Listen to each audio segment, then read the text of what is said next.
Boa noite, queridos. A paz seja contigo, em nome de Jesus. Vamos abrir a Bíblia no de João, capítulo 2, versículo 1. João 2, 1.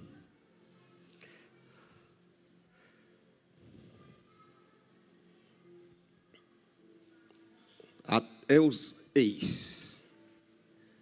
Pode ser a ARA ou as F. Fica mais parecido com a minha versão. Isso. Obrigado. Ao terceiro dia, fizeram-se umas bodas em Caná da Galileia. E estava ali a mãe de Jesus. E foi também convidado Jesus e os seus discípulos para as bodas. E voltando o vinho, a mãe de Jesus lhe disse: não tem vinho. Disse-lhe Jesus: mulher, que tenho eu contigo? Ainda não é chegada a minha hora. Sua mãe disse aos serventes: fazei tudo quanto ele vos disser. E estavam ali postas 6 talhas de pedra para as purificações dos judeus. E em cada uma cabiam 2 ou 3 almudes, que seria uma medida de 40 litros de água. Não é? Então, nós temos aqui o primeiro milagre de Jesus. Jesus se encontra nesse lugar, convidado para uma festa de casamento. Interessante que nessa festa estavam ali postas 6 talhas de pedra cheias de água para a purificação dos judeus. O que era essa purificação? Nesse tempo, as pessoas andavam muito a pé. E o lugar, não é aquele lugar do Oriente, tem muito deserto, muita poeira, muita terra. E não existia sapato nesse tempo, as pessoas usavam alparcas. Então, eles sujavam muito os pés e sujavam também as mãos. E sempre que tinha algo importante em um lugar, os judeus tinham esse costume de, antes de entrar nesse lugar importante, que as pessoas lavassem suas mãos e lavassem seus pés. Isso se chamava purificação. Então eu quero falar hoje a respeito um pouco da purificação das mãos e dos pés com os irmãos.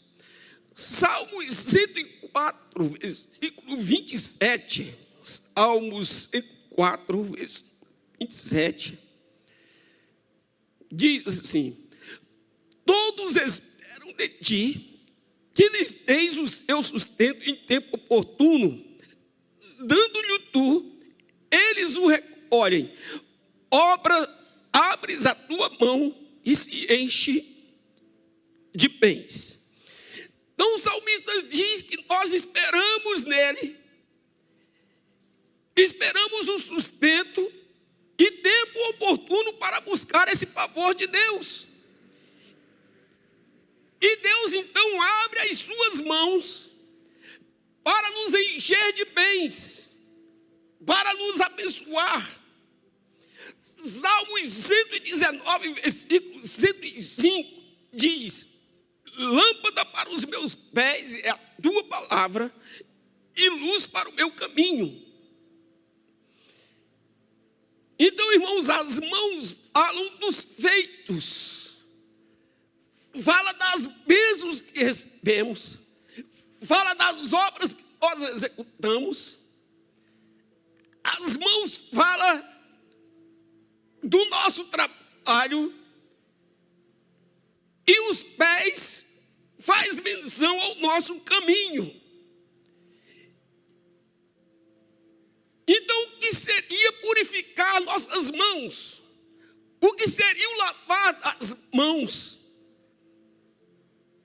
Nos dias de hoje, trazendo uma lição que a gente possa aprender a respeito dessas coisas.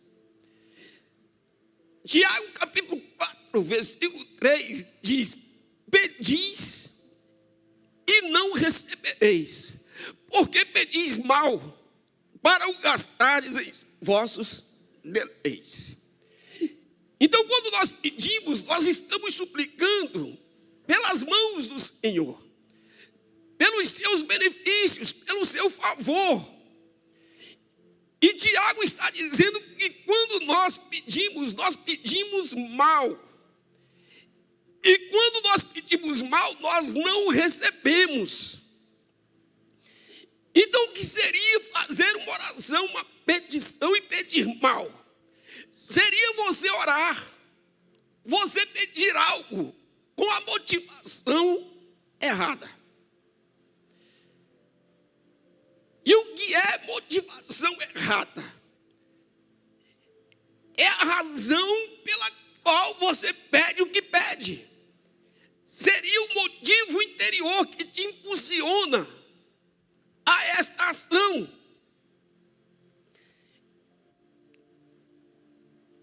Motivação, você pode traduzir como intenção do seu coração.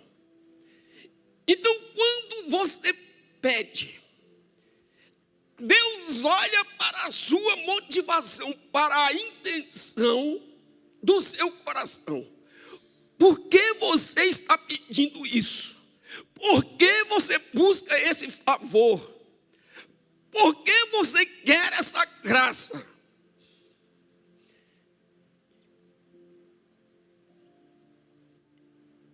E quando a gente tem uma motivação errada, claro que na maioria das vezes nós colocamos o eu no centro das situações. Muitas vezes o que nós oramos, o que nós pedimos, o que nós buscamos, o que nós queremos, é resultado às vezes de um orgulho, de um egoísmo. Às vezes o que nós buscamos tem uma intenção de glória, de autopromoção. Então isso seria uma motivação errada. Você pede, mas qual a intenção do seu coração ao pedir tal coisa? Se tiver uma motivação errada, Tiago está dizendo que não receberemos.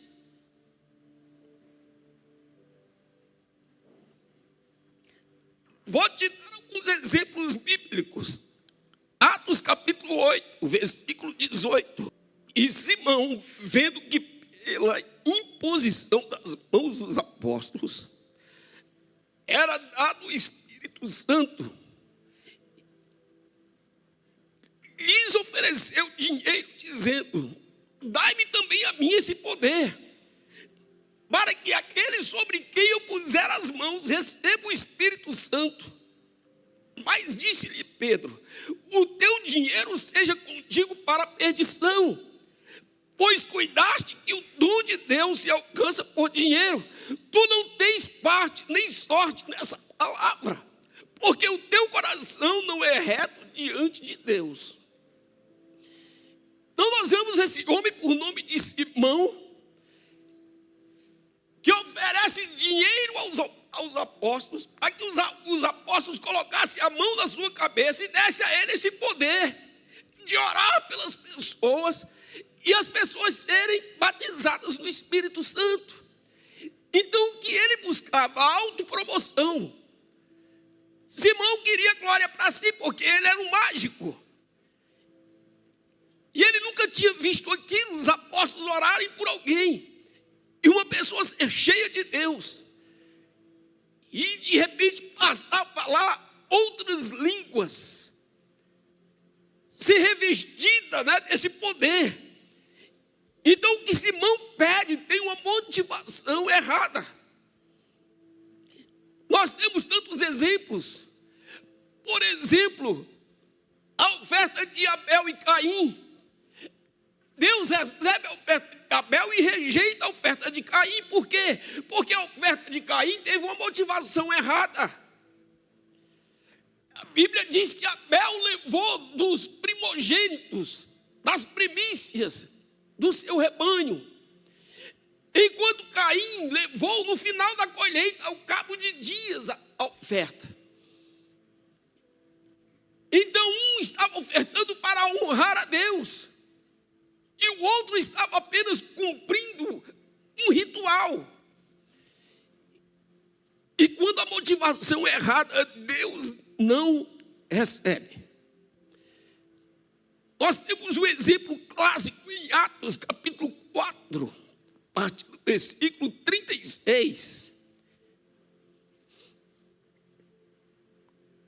Gosto de ler, então diz assim, ó, então José, cognominado pelos apóstolos Barnabé, que traduzido é filho da consolação, levita natural de Chipre. Essa ilha, Chipre, é ilha muito rica em ouro. Então era um lugar nobre. Versículo 37. Possuindo uma herdade, vendeu-a e trouxe o preço e o depositou aos pés dos apóstolos. Ele tinha uma propriedade, vendeu a propriedade e ofertou 100% aos pés dos apóstolos. Porque nesse tempo da igreja primitiva era assim que o pessoal ofertava. O Espírito de Deus, se movia tão forte que eles não dizimavam apenas, não davam apenas 10%, eles davam tudo. Só que você sabe que sempre tem aqueles que não estão no mesmo Espírito.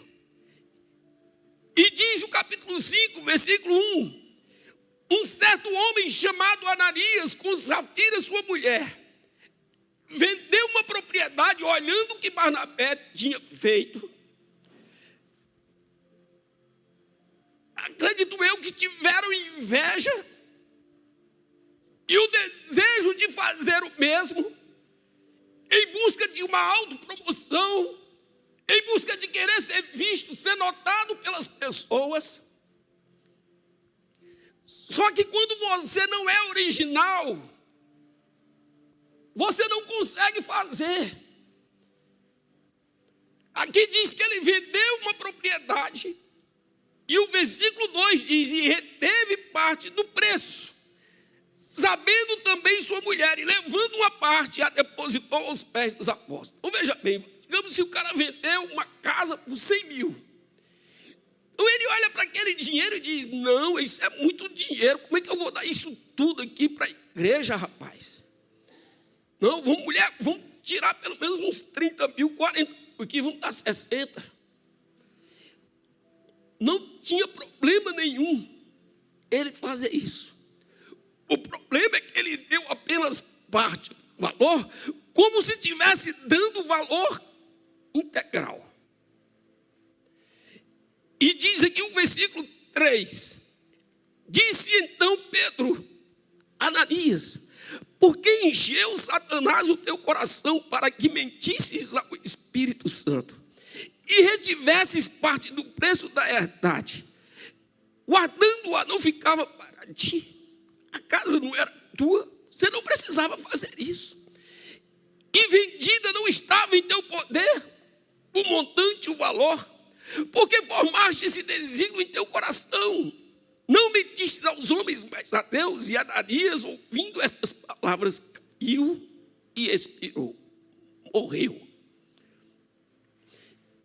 Então vejam como o Espírito de Deus se movia.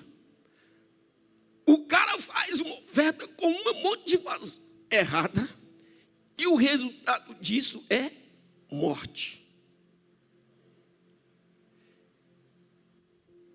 Então, queridos, geralmente motivações erradas são ações que são até boas, são bem vistas. E tem um aspecto religioso, no caso aqui dos crentes. Mas quando o coração está corrompido, quando a intenção do coração é errada, Deus julga. Deus julga a motivação. Mas nós temos na Bíblia também muitas ofertas que teve uma motivação correta. Por exemplo, a oferta de Abraão, que Deus pediu a ele o filho Isaque. E Abraão o entregou. E Abraão ia sacrificar Isaque. E no momento dele imolar o menino, Deus mandou através de um anjo e disse: não precisa fazer isso. Eu já vi que a intenção do teu coração é correta. Sabe, então tudo que Deus busca, irmãos, é a motivação, sabe, é a intenção do seu coração. Tem uma passagem em Marcos capítulo 12, versículo 41. A Bíblia tem muitos exemplos de motivação errada. A maioria delas é sobre oferta. Então eu não estou aqui pedindo oferta, não estou tendo a Bíblia. E como a maioria dos exemplos é sobre oferta, vamos ler.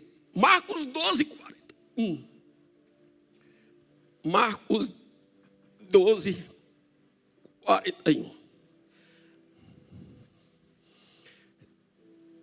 E estando Jesus assentado fronte da arca do tesouro, observava a maneira como a multidão lançava o dinheiro na arca do tesouro.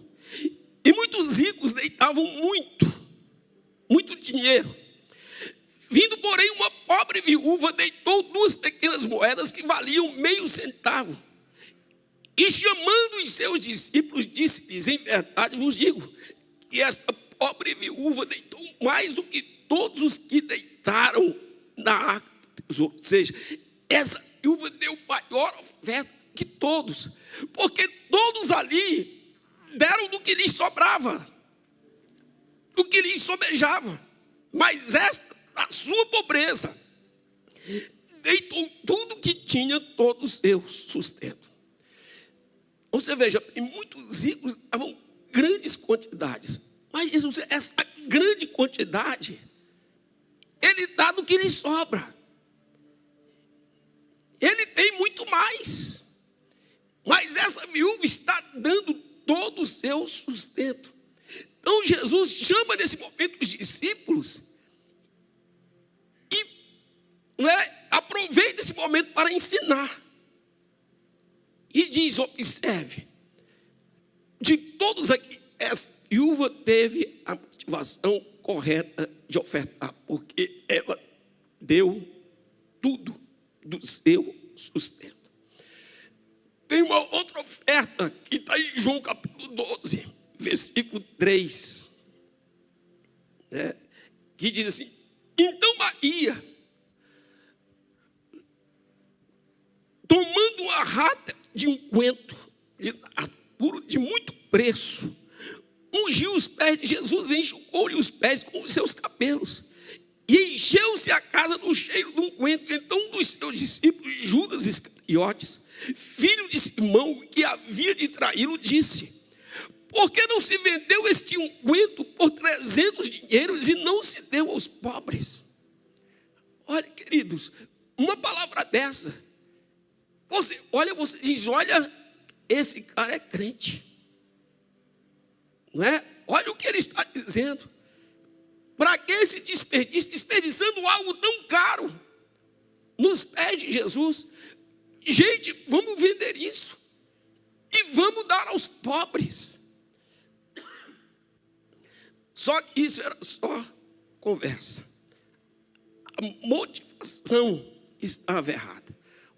O versículo 6 diz assim: ora, ele disse isto não pelo cuidado que tivesse dos pobres, mas porque era ladrão e tinha bolsa. Ele era o tesoureiro do ministério de Jesus. E tirava o que ali se lançava. Então nós temos muitos exemplos em relação à motivação. E a motivação do seu coração é quem vai definir se você recebe ou não. Se os céus são abertos para você ou não. Se você pediu bem, o Senhor estende a sua mão, Deus abre a sua mão para te abençoar. Mas se você pediu mal, porque a intenção do coração não estava correta, Deus não vai abençoar, queridos.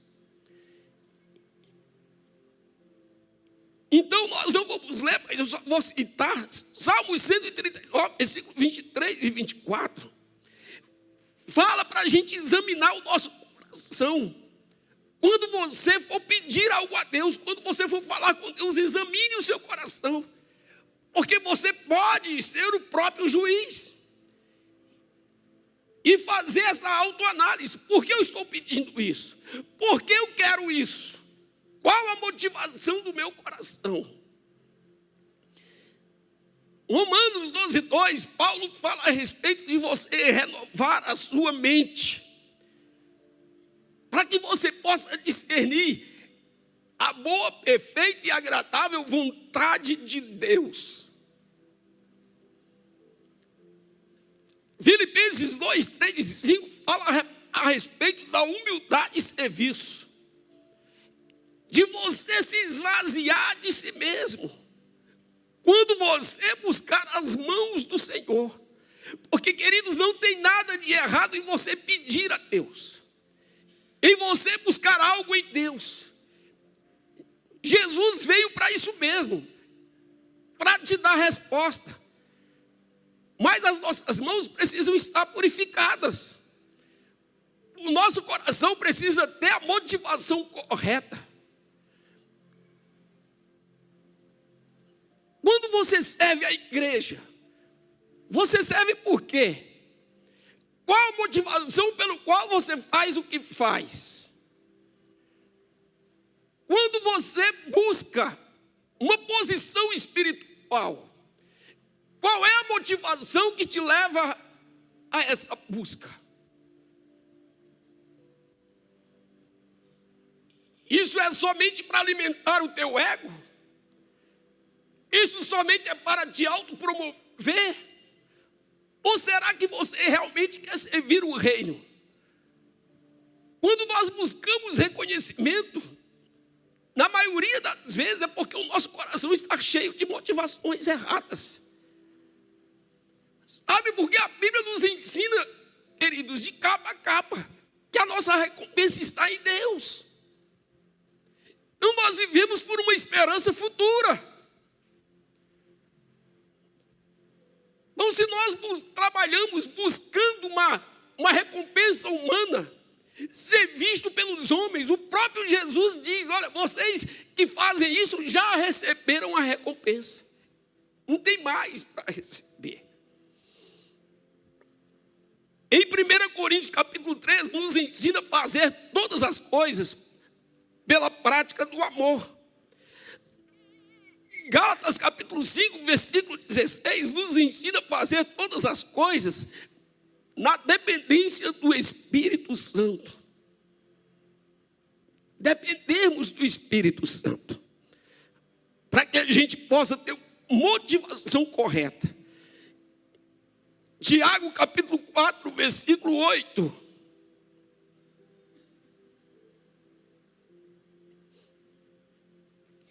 Diz: chegai-vos a Deus, e Ele se chegará a vós. Alimpai as mãos, pecadores, e vós de duplo ânimo purificai os corações. Então você veja que o versículo manda limparmos as mãos, quando nós nos achegarmos a Deus. E esse o limpar das mãos está se referindo à purificação do coração. a que tenhamos uma intenção correta ao nos aproximarmos de Deus e buscarmos o favor de suas mãos. Amém?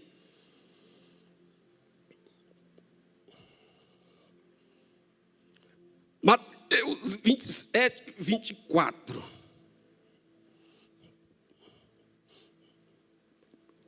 Gente, veja essa parte aqui. Então Pilatos, vendo que nada aproveitava, antes o tumulto crescia. Tomando água, lavou as mãos diante da multidão, dizendo: estou inocente do sangue desse justo. Considerai isso. Então, quando Pilatos lava as mãos, o que ele está dizendo? Olha, eu não estou nessa obra. Eu não estou envolvido nesse feito.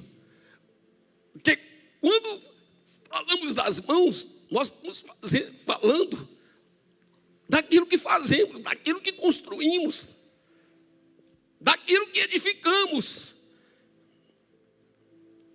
As mãos se referem aos feitos. Então Pilatos está dizendo: eu não tenho participação nesse feito da crucificação de Jesus. Então eu estou purificando as minhas mãos, estou lavando as minhas mãos nesse negócio. Então você olha qual a motivação das pessoas em pedirem a morte de Jesus, os religiosos: inveja, orgulho, soberba, rebeldia, insubmissão. Sabe, irmãos, nós temos esse problema de insubmissão. Temos dificuldade de nos submeter, não é? Quem não já desobedeceu aos seus pais? Os pais te disseram algo, mas desde criancinha você tem esse problema. Você passa por cima da palavra. Você tem dificuldade de obedecer. Todo mundo, não é, tem essa dificuldade, porque isso faz parte da carne. São as obras carnais, a natureza carnal que está em nós. Tem orgulho, tem inveja, tem rebeldia. Não se submete.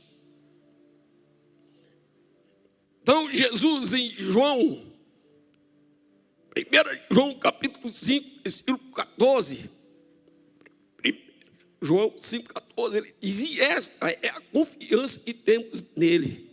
João dizendo que se pedirmos alguma coisa de suas mãos, segundo a sua vontade, com a motivação correta, ele nos ouve. Então, se queremos ser ouvidos por Deus, se buscamos um favor e queremos alcançá-lo, o que pedimos precisa ter uma motivação correta, precisa estar dentro da vontade de Deus. Não pode fazer parte de uma autopromoção, não pode fazer parte de um egoísmo, não pode fazer parte de um orgulho, de uma rebeldia, porque Deus não ouve. Quando Jesus ensina a oração do Pai Nosso, Ele nos ensina: quando você pedir, diga, seja feita a tua vontade. E por quê? Porque a vontade de Deus sempre é boa. A vontade de Deus, ela é perfeita. E quanto lavar os pés? Na última ceia, Jesus lavou os pés dos discípulos. Eles estavam prestes a entrar num ambiente onde eles iriam estar sem a presença física de Jesus. Então era um tempo de desafios. E eles precisavam estar com os pés limpos para o caminho que estava diante deles. Efésios capítulo 5, versículo 25, diz assim: vós maridos, amai vossas mulheres, como também Cristo amou a igreja, e a si mesmo se entregou por ela, para santificar, purificando-a com a lavagem da água pela palavra, para apresentar a si mesmo igreja gloriosa, sem mácula, nem ruga, nem coisa semelhante, mas santa e irrepreensível. Então a palavra é água que limpa, que purifica. Por isso que a gente cultua todas as semanas, todos os domingos. Porque o que está acontecendo aqui hoje, nesse momento, é o lavar pela água da palavra. Então, lavar os pés fala de uma purificação diária. Quando Jesus lava os pés dos discípulos, ele está falando de uma purificação que eles teriam que ter diariamente. Porque dependendo do lugar por onde andamos, nós sujamos os nossos pés. E não falo apenas de lugares físicos, porque os lugares físicos também sujam os nossos pés. Se você anda por lugares onde a imoralidade está ali, lugares onde existem chacotas com a Bíblia Sagrada, com o Evangelho, lugares onde há bebedices, onde há uso de drogas, lugares de críticas, de piadas, são lugares que sujam os nossos pés. E nós precisamos nos purificar, irmãos. Sabe, pela palavra, nos enchendo da palavra, que é a água que limpa os nossos pés. Nós também andamos por lugares espirituais com os nossos pensamentos. Quantas vezes o seu pensamento vaga por lugares que são imundos, que são sujos? Quantas vezes o seu coração está num lugar de ofensa, de mágoa, de traição, de revolta, de vingança? Então os pés falam da purificação do nosso caminho. Por onde você está andando? Em que lugares você está indo? Porque os nossos pés revelam um fundamento em que estamos firmados. Qual é o fundamento que te sustenta? Onde você está firmado? Os pés falam do teu fundamento. Salmos 103, versículo 7, diz assim: que Deus fez conhecidos os seus caminhos a Moisés e os seus feitos aos filhos de Israel. Ou seja, o que Deus mostrou para o povo de Israel foram suas mãos, que são os seus feitos. Mas o que Deus mostrou para Moisés foram os pés. Fez conhecidos os seus caminhos. Então caminhos falam dos pés e feitos falam das mãos. Então enquanto as mãos falam dos milagres, das bênçãos, das obras, os pés falam da missão, do cumprimento de um chamado, de uma resposta a Deus, da sua vida. Caminhos falam dos pés. E aqui nós estamos percebendo que o caminho dos pés é muito mais importante do que os feitos das mãos. Porque o caminho dos pés Deus mostrou para Moisés. São lugares espirituais. É o lugar onde você está firmado.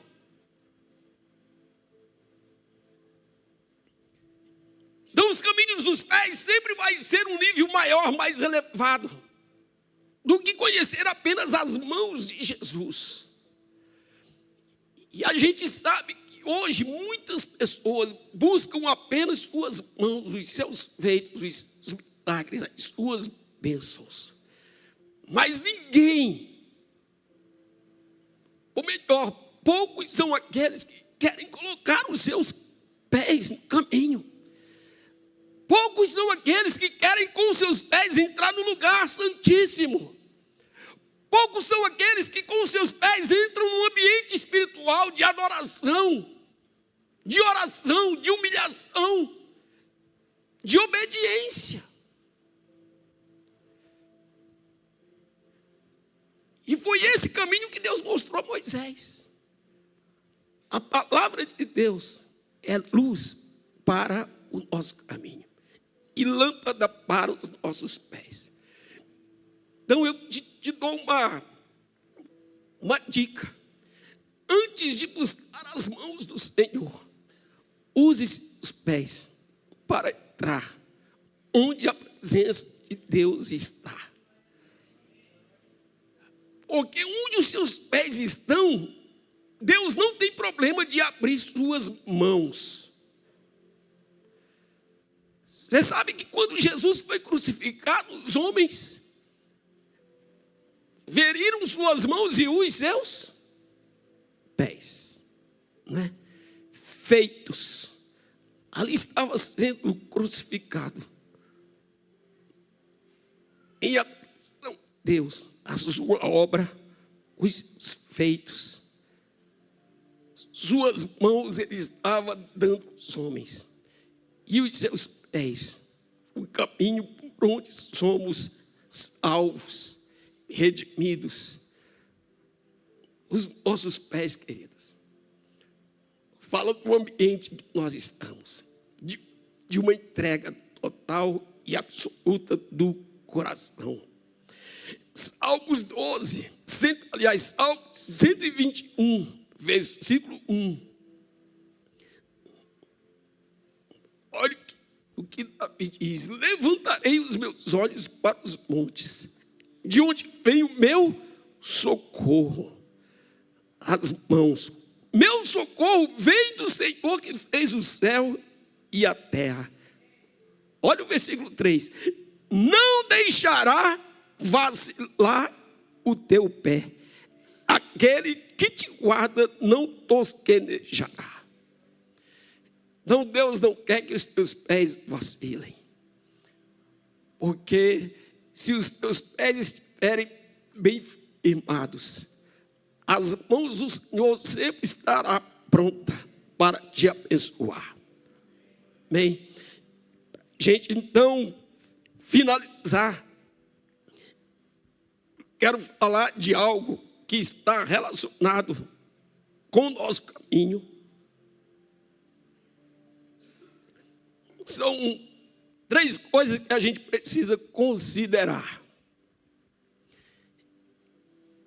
No nosso caminho, irmãos, existem coisas que não mudam. Existem coisas que são transformadas, coisas que mudam, que são transformadas. E existem coisas que permanecem e outras que não. Então vamos finalizar dando uma observada nessas 3 coisas. O que não muda, o que eu não posso mudar. Tem tantas coisas, vou falar algumas delas. Malaquias 3,6 diz: porque eu, o Senhor, não mudo.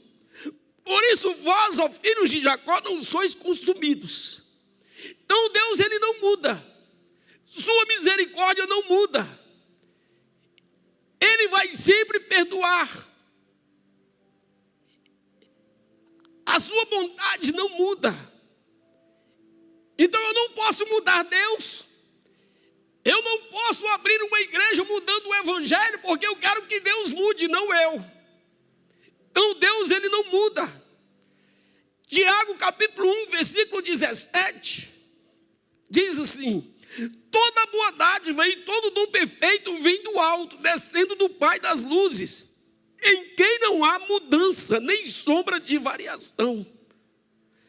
Segundo a sua vontade, ele nos gerou pela palavra da verdade, para que fôssemos como primícias das suas criaturas.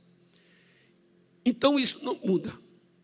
O homem, por mais perverso que seja, sempre será as primícias de Deus, da sua criação.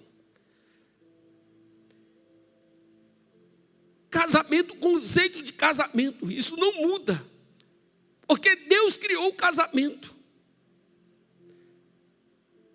Então, casamento, querido, sempre vai ser entre um homem e uma mulher.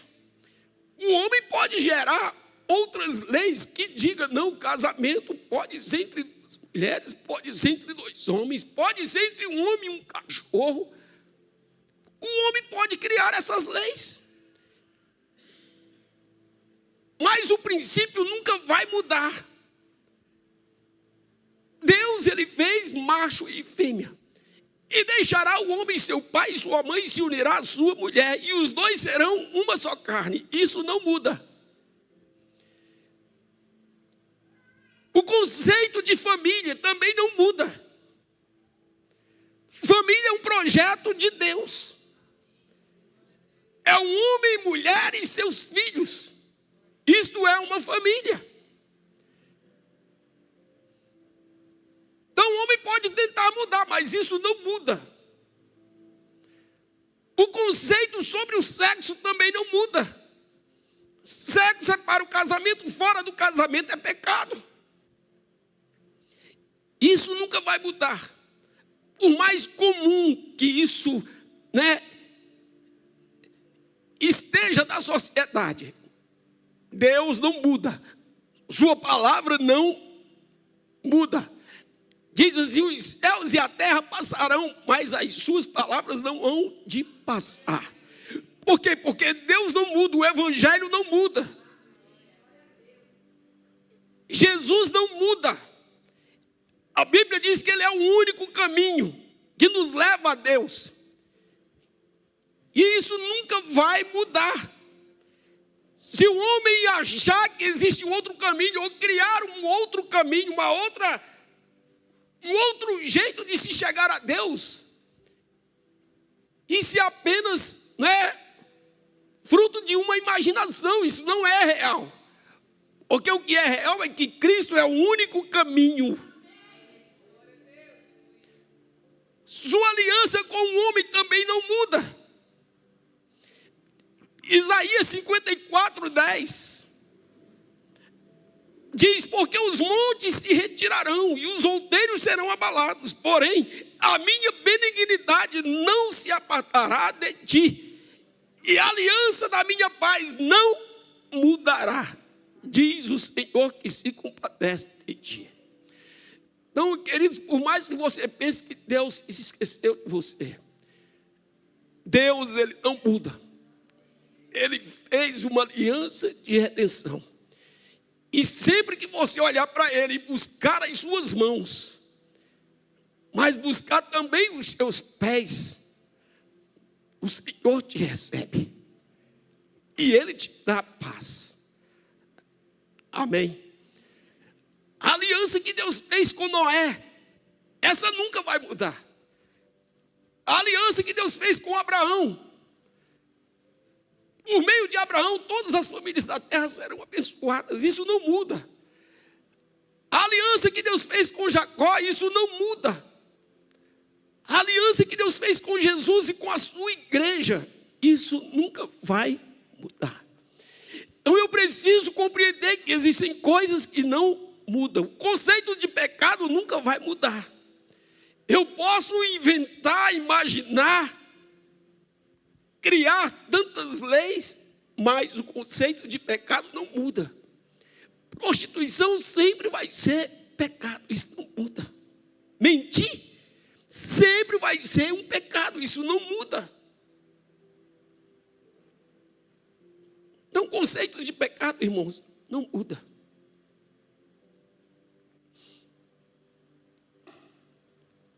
Existem coisas que são transformadas.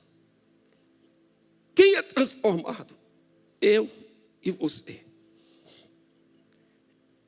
Deus não é transformado. Por quê? Porque ele é perfeito. Deus está na sua totalidade. Por isso que ele não muda. Por isso que ele não pode ser transformado. 2 Samuel, capítulo 22, versículo 31, diz: o caminho de Deus é perfeito. Então não existe transformação no caminho de Deus, porque o seu caminho é perfeito, e aquilo que é perfeito não pode mudar, não pode ser transformado, não pode se acrescentar nada. E a palavra do Senhor refinada, e é o escudo de todos os que nele confiam. Você crê nisso, queridos? O Senhor é o escudo de todos os que nele confiam. 1 João, capítulo 4, versículo 18, diz também que no amor não há temor, antes o perfeito amor, porque o amor de Deus é perfeito, então o amor de Deus não se transforma. Porque não há mudanças, porque o amor de Deus é perfeito. Romanos 12, 2 diz também que a vontade de Deus é perfeita. Então aquilo que é perfeito não pode ser transformado. Por que nós somos transformados? Porque nós somos imperfeitos. Você sabe que o próprio Jesus teve que renunciar à sua própria vontade para fazer a vontade do Pai. Por quê? Porque a vontade do Pai é perfeita. Foi assim no Getsemane, que ele disse: Pai, se possível, passa de mim nesse cálice, mas que não seja feita a minha vontade, e sim a tua. Por quê? Porque a vontade de Deus é perfeita. 2 Coríntios capítulo 3, versículo 18, 2 Coríntios 18, diz assim, ó: mas todos nós, com o rosto descoberto, refletindo como um espelho a glória do Senhor, somos transformados de glória em glória na mesma imagem, como pelo Espírito do Senhor. Então veja bem, nós que somos imperfeitos, somos transformados de glória em glória. Então deixa eu te falar uma coisa. Uma pessoa que hoje, sabe, no seu conceito não vale nada, porque é irresponsável, porque é preguiçoso, porque é falso, porque mente, porque rouba, não sei o que é. Pode ser tudo de ruim. Você sabia que há a possibilidade dessa pessoa ser transformada? E se roubava, não rouba mais. Se mentia, não mente mais. Você já viu que tem gente que diz assim: ah, o cara fez tudo que não presta e depois vai para a igreja e diz que é crente. É isso mesmo, querido. Igreja existe para esse fim. Para quem precisa, para pecadores, para doentes, para que sejam transformados. Transformados de glória em glória. Então tenha esperança com esse homem que está do seu lado, mulher. Há esperança. Esse indivíduo pode ser transformado. Tenha esperança, homem. Essa mulher pode ser transformada. Porque a Bíblia diz que nós somos transformados de glória em glória. Olha a nossa última transformação, 1 Coríntios 15, 51. 1 Coríntios 15, 51. Eis aqui vos digo um mistério. Na verdade, nem todos dormiremos, mas todos seremos o quê? Transformados. No momento, num abrir e fechar de olhos, ante a última trombeta, porque a trombeta soará, e os mortos ressuscitarão incorruptíveis, e nós seremos transformados. Então essa é a nossa última transformação. Receberemos um corpo não de carne, receberemos um corpo que não é corruptível, porque esse corpo, ele envelhece, ele adoece, ele morre, ele tem um tempo. Mas aqui Paulo está dizendo à igreja de Coríntios: quando Cristo voltar na ressurreição dos mortos, nós ressuscitaremos num corpo incorruptível. Ou seja, o tempo não vai poder danificar esse corpo. E viveremos eternamente, porque receberemos um corpo sem corrupção, que não pode sofrer abalos, que não morre.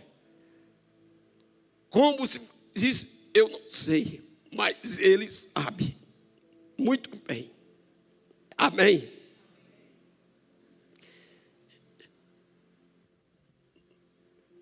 Jesus, inclusive, né, a palavra de Deus nos faz promessa que estão no passado, que estão no presente, que estão no futuro. Por exemplo, no passado, Romanos 8, 29, diz: porque os que dantes conheceu também os predestinou para serem conforme a imagem de seu filho.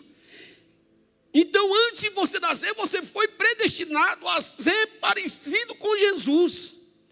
Por isso que nós somos transformados, e a nossa última transformação nos faz alcançar a estatura de Cristo.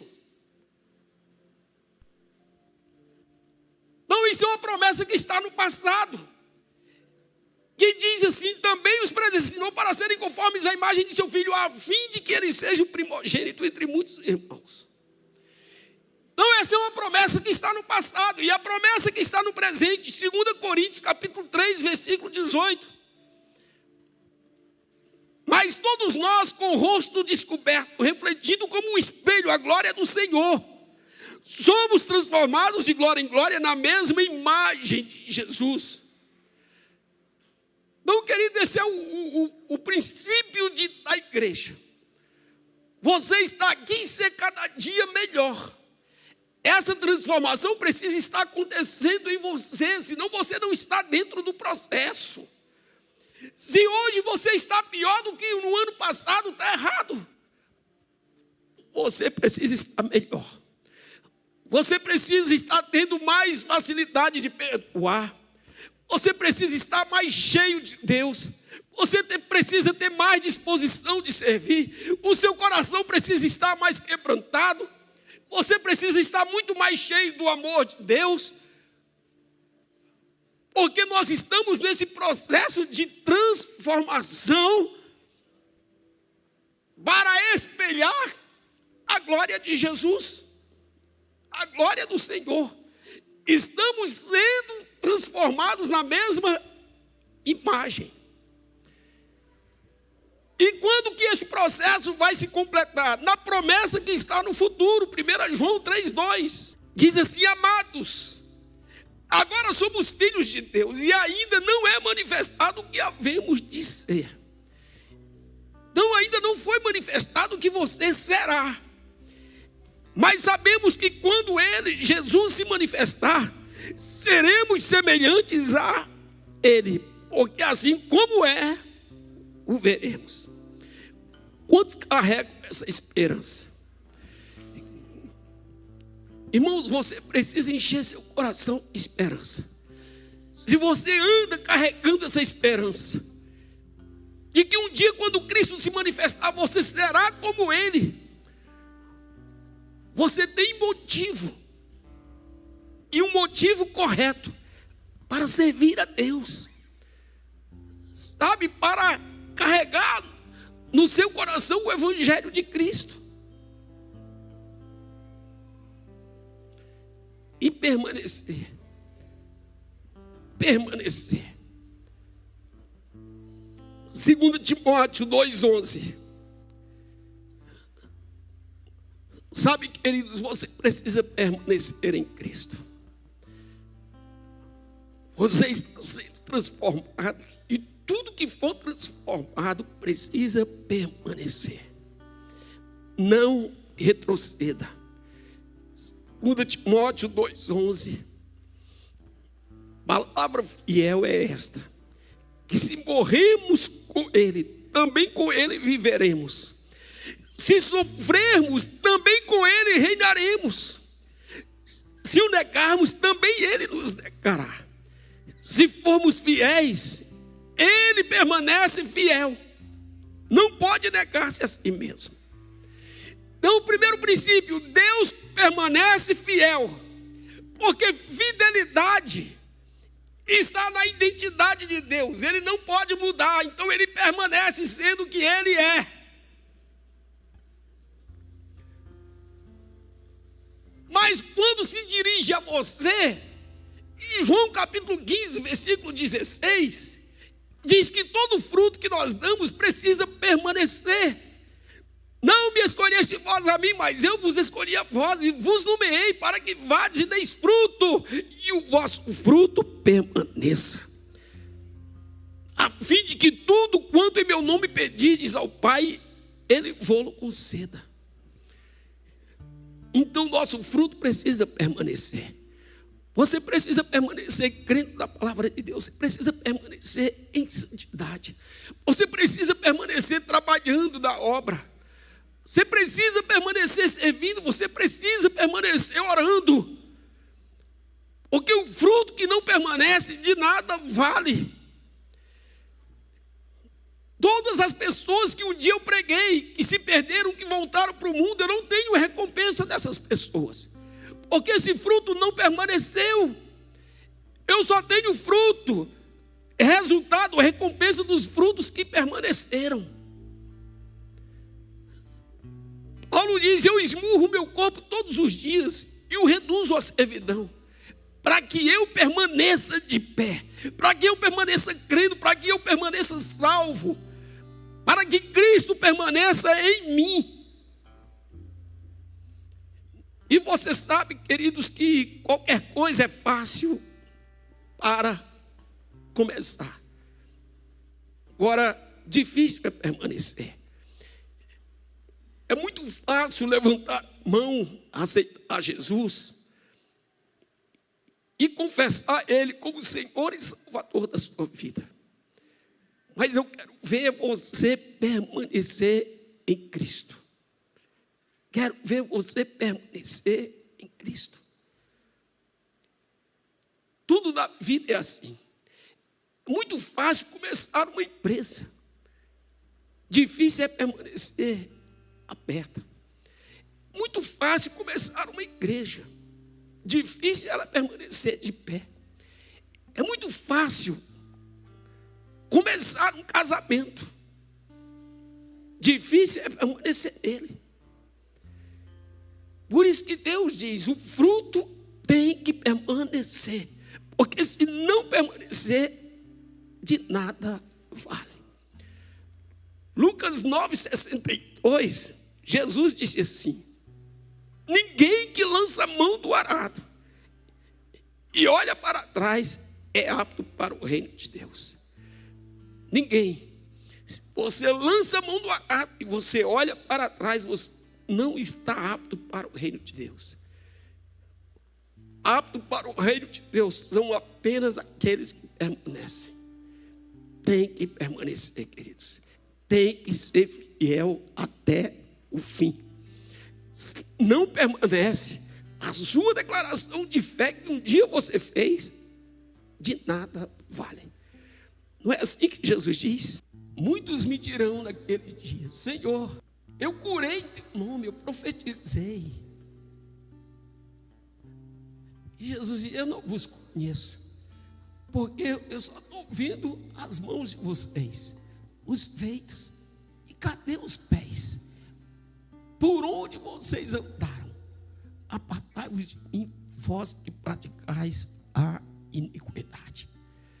Não adianta, queridos, oferecer apenas as mãos ou buscar apenas as mãos do Senhor. Você precisa ter os pés nesse firmamento. A palavra de Deus precisa ser lâmpada para os teus pés e precisa ser luz para o teu caminho. Porque se os teus pés permanecerem nele, Deus não terá problema para te abençoar com suas mãos. E o trabalho de suas mãos também será purificado. Amém? Então vamos colocar de pé, por favor. 1 João capítulo 2, versículo 28. 1 João 2, 28. Diz: e agora, filhinhos, permanecei nele, porque nele tudo permanece. Em João 15, 9, Jesus diz: como o Pai me amou, também eu vos amei a vós. Permanecei no meu amor. Se guardardes os meus mandamentos, lá em João 15, 10. João 15, 10. Se guardardes os meus mandamentos, permanecereis no meu amor. Olha só, Jesus diz: como que você consegue permanecer em mim, no meu amor, guardando os meus mandamentos? Ele diz: do mesmo modo que eu tenho guardado os mandamentos de meu Pai, e eu permaneço no seu amor. Tenho-vos dito isto para que o meu gozo, a minha alegria permaneça em vós, e o vosso gozo seja completo. Então, no reino de Deus, tudo precisa permanecer, queridos, porque Deus é eterno, Deus é um Deus permanente. Você precisa permanecer no caminho, você precisa permanecer trabalhando, servindo a igreja. Você precisa permanecer na palavra, permanecer crendo, permanecer em oração. Você precisa permanecer, não desfaleça. E creia que pessoas são transformadas. Pessoas são transformadas. Não creia. Enche o teu coração de esperança, porque o choro dura uma noite, mas a alegria vem ao amanhecer. E quando a alegria de Deus vem, Jesus diz assim: o meu gozo vai permanecer em você, a minha alegria vai permanecer em você. Você crê, queridos? Amém?